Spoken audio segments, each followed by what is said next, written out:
Isang mapagpalang araw po sa inyong lahat. Ngayon po ay May 18, 2025 at tayo po ay nasa ikalimang linggo ng Pasko ng Muling Pagkabuhay.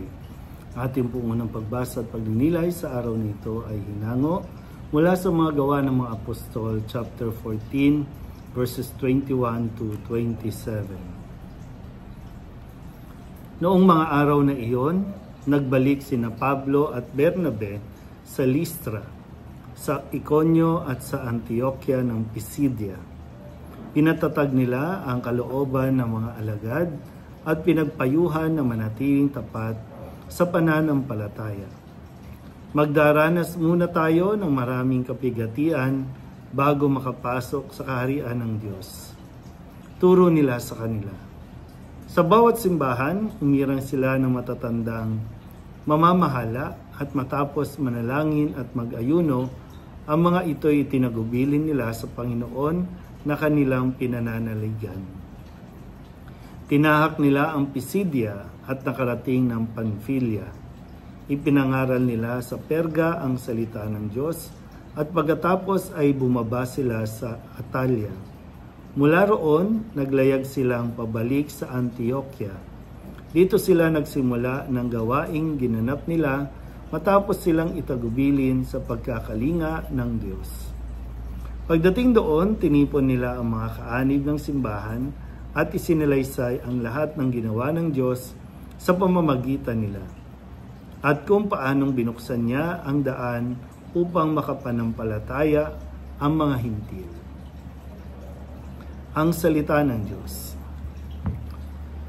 Muli po, isang mapagpalang araw sa inyo pong lahat at para po sa amin, sa mga deboto ng San Jose, dito po sa Gagalangin, maligayang kapistahan po sa ating lahat. Ang aming pong parokya ay nagdiriwang ng Pistang Bayan na tinatawag na tuwing ikatlong linggo ng Mayo.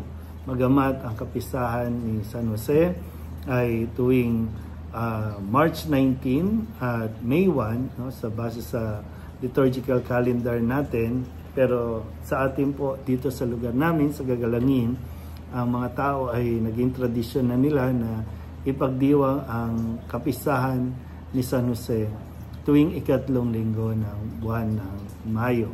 At sa pagdiriwang ng kapistahan, syempre hindi po natin dapat kaligtaan na magpasalamat sa mga biyaya na ipinagkakaloob ng Diyos sa ating lahat sa pamamagitan ng yung intercession, no, ng ating pintakasing ibig na si San Jose. At ganun pa man, syempre yung ating pong misyon, kadalasan talaga nawawala tayo sa pinaka-sentro ng pagdiriwang natin, no?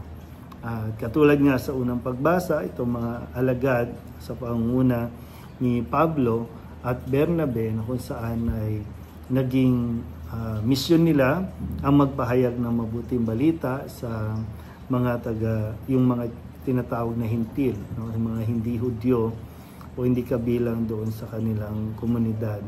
Pero sila po ay sinugo ng Diyos para dito. At maganda na may ugnay din natin ito na sa pagdiriwang ng kapistahan, meron tayong mga dumarating na bisita, mga taga-ibang lugar, no?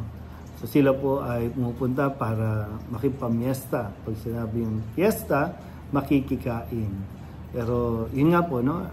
Nakakalimutan natin yung bahagi na sa pagpunta nila rito, maikwento natin ang patron natin. Saan mang lugar, no? Kung sino man ang patron o